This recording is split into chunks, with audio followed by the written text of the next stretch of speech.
Syukur kepada Allah Bapa, Putra, dan Roh Kudus.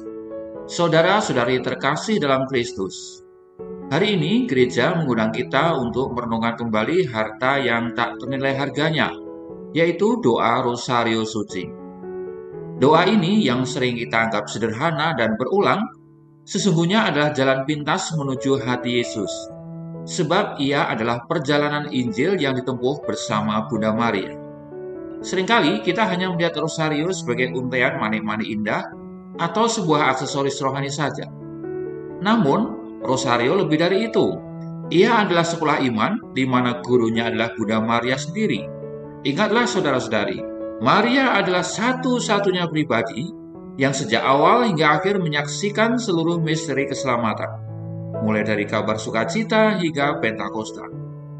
Ia adalah yang menyimpan segala perkara itu di dalam hatinya dan merenungkannya, seperti tertulis dalam kitab Injil Lukas bab 2 ayat 19. Keutamaan dari doa rosario terletak pada sifatnya sebagai doa kristosentris atau berpusat pada Kristus. Setiap satu set perpuluhan yang meliputi 1 Bapa Kami dan 10 Salam Maria mengajak kita untuk berdiam, hening, dan merenungkan salah satu dari 20 misteri keselamatan. Peristiwa gembira, terang, sedih, dan mulia. Saat kita mendaraskan Salam Maria, lisan kita memuji Sang Buddha, tetapi mata hati kita tertuju pada putranya, Yesus. Kita merenungkan bagaimana Maria menerima kehendak Allah dalam peristiwa kabar gembira. Bagaimana Yesus berjuang dalam sakratul maut di Taman Getsemani, atau bagaimana ia tampil mulia dalam peristiwa transfigurasi. Dengan demikian, rosario membantu kita untuk menghayati Injil, bukan hanya dengan membacanya. Saudara-saudari terkasih, banyak orang kudus, misalnya Santo Padre Pio atau Santo Yohanes Paulus II, menegaskan bahwa rosario adalah senjata yang kuat melawan kejahatan dan godaan. Mengapa demikian? Karena doa yang tekun ini mendisiplinkan pikiran dan hati kita.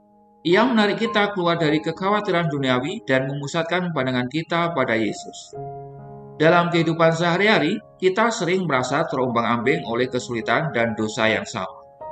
Rosario mengajarkan kita ketekunan dan harapan.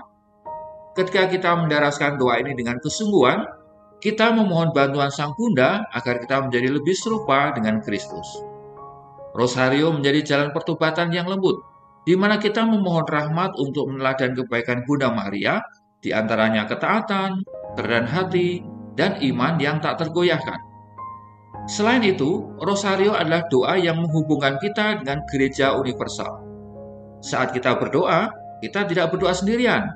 Kita bersatu dengan jutaan umat Katolik di seluruh dunia, dan bersama-sama kita memohon syafaat Bunda Maria untuk perdamaian dunia, pertobatan para pendosa, dan segala intensi khusus yang kita bawa dalam hati. Nah, saudara-saudari terkasih, jadi marilah kita jadikan rosario bukan sekedar kewajiban, tetapi pilihan cinta kita. Jangan takut dengan pengulangan kata-katanya. Pengulangan ini ibarat nafas dan detak jantung. Ia menopang hidup rohani kita. Bunda Maria telah berjanji bahwa mereka yang setia mendoakan rosario akan menerima anugerah istimewa. Anugerah terbesar adalah bantuan Bunda Maria untuk kita agar setia pada Yesus hingga akhir hidup kita. Maka, marilah ambil rosario pada saat ini juga, buka hati kita, dan biarkan Bunda Maria menuntun agar kita semakin mengenal wajah Kristus. Melalui Maria kepada Yesus. Per Mariam ad Jesum. Ave Maria.